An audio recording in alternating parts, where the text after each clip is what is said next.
Most users would like to have more filters in their Photoshop system. What a lot of people overlook, though, is that every filter can harness the fade command.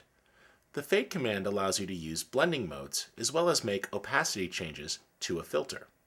This can give you entirely new results that you didn't know were already contained within your system. Let's see how to use the fade command to get new design options. Let's go ahead and try the fade filters command out a couple different ways. First, we'll just go ahead and apply a filter. Filter, stylize, glowing edges is a good example.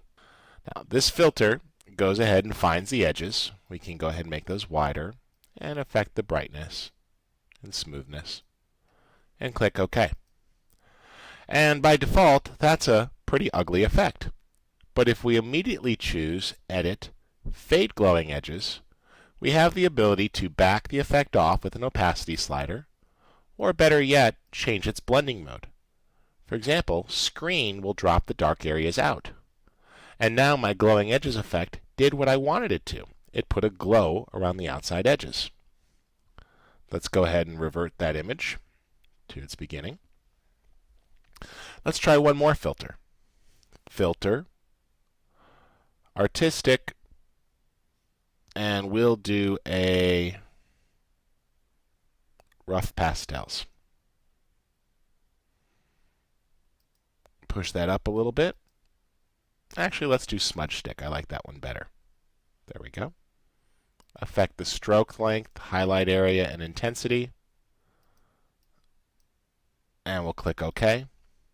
And the effect is just a little strong for my liking, so we can choose to go ahead and fade it. And this allows us to choose a mode such as soft light, which will be gentler, or maybe multiply to darken the image down still. Back that off, and notice it's a much more gentler effect with the fade command. If you would like to use the fade command with greater flexibility, simply start to use the Smart Filters command in Photoshop CS3. To do that, this layer needs to be a smart object. So if I right-click on it, I can convert it to a smart object. Now we can add filters. Let's go ahead here, do brush stroke. We'll do some dark strokes. Take the intensity down a little bit. Good. Hit OK. And if I want to go ahead and blend that, I simply click on this name here. Double-clicking right here on the right will open up the ability to blend it. And I can go ahead and choose, such as soft light, hit OK, and that effect has been blended. We can now add another effect to this. Let's go ahead and put a little bit of film grain. Take that up, hit OK.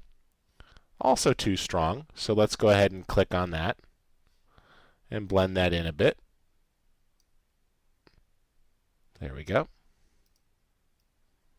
And if I'd like to tweak these, I can come back to that first one, the dark strokes, double click, it will open, and we can make another change.